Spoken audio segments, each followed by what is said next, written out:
É do Barão? Teve. A gente tem o grosso do combate aconteceu tudo ali em Eleutério, né, nos morros de Eleutério. A gente ainda hoje tem trincheiras lá que a gente encontra material. E tem muitas trincheiras ainda preservadas lá em Eleutério. Então as tropas paulistas resistiram por muito tempo ali. E no Barão funcionava a retaguarda das tropas paulistas. Então era dali que partia toda a alimentação das tropas, os cavalos, os bois ficavam ali, que ficavam ao redor dos canhões. Mas Barão caiu logo depois, no dia 27. A gente tem uma igrejinha lá no Barão e ela está bem abandonada lá. Mas ela, eu não sei se ainda tem, faz tempo que eu não fui, mas ela tem o nome dos soldados gravados na parede dela lá. E o engraçado é que se você olha os nomes, tem as datas lá, e é justamente dia 26, 27 de agosto, quando o Eleutério caiu e as tropas paulistas recuaram para o Barão e depois para Itapira. E tentaram derrubar esses dias, ninguém deixou por causa de 2 soldados que estavam lá. Isso eu fiquei sabendo. Ah, é? Precisa fazer alguma coisa para preservar aqui a igreja, que ela é muito importante.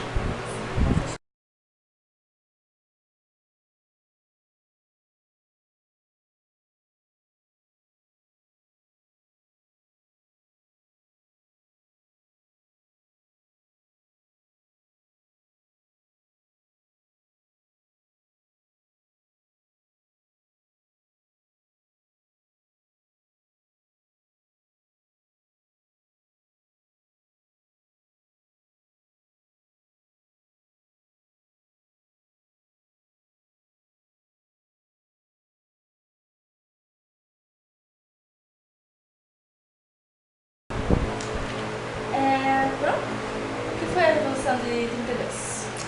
A Revolução de 32 foi um conflito armado, quando São Paulo pegou em armas contra a Federação.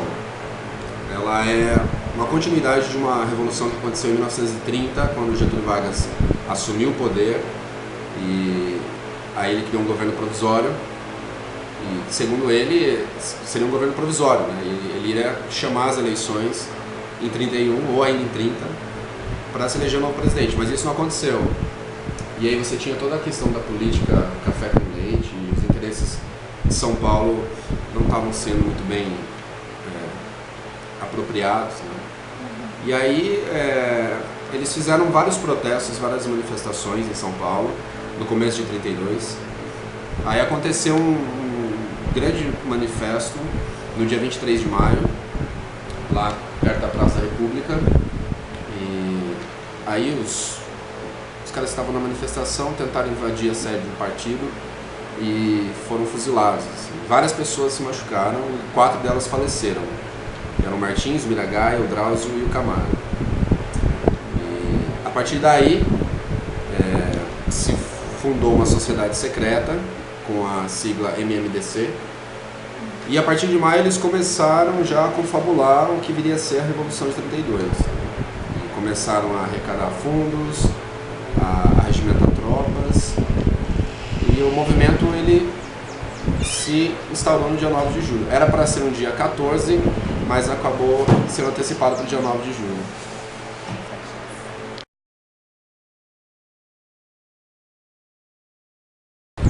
Bom, a gente tem o Exército Paulista, que na sua grande maioria foi formado por voluntários. Então você tinha sapateiro, padeiro, todo mundo, desde o mais pobre ao mais rico, se voluntariou para combater por São Paulo. A gente teve um apoio de alguns batalhões do Mato Grosso do Sul, mas pouca coisa. Então foi São Paulo contra todo o resto do exército brasileiro.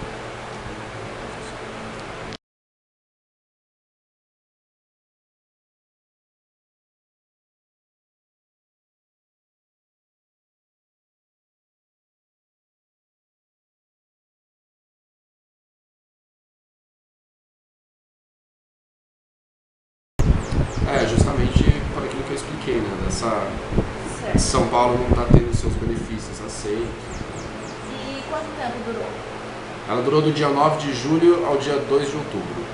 Certo. E o que você sabe sobre a Revolução? Olha, a minha pesquisa é sobre os conflitos aqui na região de Itapira, o chamado setor leste. Então a gente tem aqui, tem um mapa de São Paulo aqui,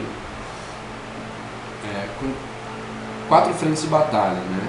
Que é o setor leste, que é todo o sul de Minas, a região de Itapira, Campinas. A gente tem o setor norte, que é aqui na divisa com o Rio de Janeiro, em Minas Gerais também. O setor sul, na divisa com o Paraná, e aqui em cima no Mato Grosso. As tropas paulistas, já no começo da Revolução, elas saíram de São Paulo e vieram em direção a Itapira, que era caminho para... A ideia do Exército Paulista era a seguinte: se unir com as tropas de Minas Gerais e também com o Rio Grande do Sul para invadir o Rio de Janeiro. Eles achavam que ia ser muito fácil, achavam que ia ser um passeio até o Rio de Janeiro, mas não foi isso que aconteceu. Então as tropas paulistas vieram até Itapira, até a estação, eles vinham até a estação de Itapira e a frente de batalha ficou em Eleutério. A gente teve uma batalha já no começo da Revolução em Pouso Alegre. Tinha uma tropa comandada por um cara chamado Pitcher, que era uma tropa de voluntários de Campinas, e eles foram até Pouso Alegre esperando ainda um apoio das tropas de Minas Gerais. Mas quando eles chegaram lá, eles foram recebidos a bala e muita gente morreu já no começo dessa batalha. E aí eles recuaram até Eleutério, onde a gente teve a maior frente de batalha do setor leste foi em Eleutério. Eles resistiram ali quase 2 meses. E em Eleutério as tropas paulistas ficaram até por volta do dia 27 de agosto, quando eles não conseguiram mais resistir, porque a gente tinha esse grosso do batalhão paulista em Eleutério, lutando contra uma tropa grande do Rio Grande do Sul, que era o 14º Batalhão, comandado pelo irmão de Getúlio Vargas, Benjamin Vargas. A gente tinha tropas do Nordeste, Bahia, Ceará, Rio Grande do Norte, Alagoas, tropas do Rio de Janeiro, e a polícia, que era a Força Pública de Minas Gerais, e o Exército de Minas Gerais combatendo contra as tropas paulistas. Então, segundo as pesquisas, elas indicam que tinha cerca de 10 mil soldados do lado federal contra 4 ou 5 do Exército Paulista. Então a diferença era muito grande. O bom é que as tropas paulistas, elas conheciam o terreno.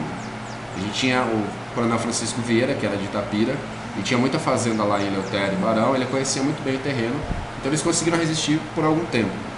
Mas a munição era muito pouca, eles não tinham armamento pesado, as tropas federais tinham muito mais avião, muito mais canhão pesado, e não deu para resistir. Aí, por volta do dia 27 de agosto, os paulistas recuaram de Eleutério até o Barão, onde a gente teve uma batalha bem rápida, e do Barão eles já vieram para Itapira. Itapira caiu no dia 1º de setembro, e depois a gente teve no dia 4 um combate lá no Morro do Gravi. Foi o último combate mais pesado, assim, mais forte. E depois as tropas paulistas recuaram mais ainda para Mojimirim, Campinas.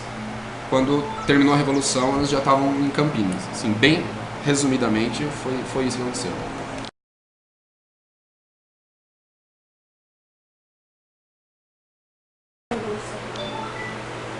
Não teve um ganhador, porque a gente teve um fato chamado de cessação de hostilidades. Numa cidade chamada Cruzeiro, que fica lá na divisa com Minas Gerais, perto também do Rio de Janeiro, os comandantes dos 2 exércitos se encontraram e assinaram um termo de cessação de hostilidades, ou seja, todo mundo vai baixar a arma e ninguém mais vai combater. Então, pela tradição, não teve um vencedor. Os paulistas costumam falar que eles ganharam, que eles perderam nas armas, porque as forças federais eram muito maiores, mas que eles ganharam depois, porque em 34 a gente teve uma Constituição, que também foi perdida em 37, quando Getúlio tomou o poder novamente e deu o golpe, né, no Estado Novo. Mas a gente não teve assim, um vencedor nessa guerra.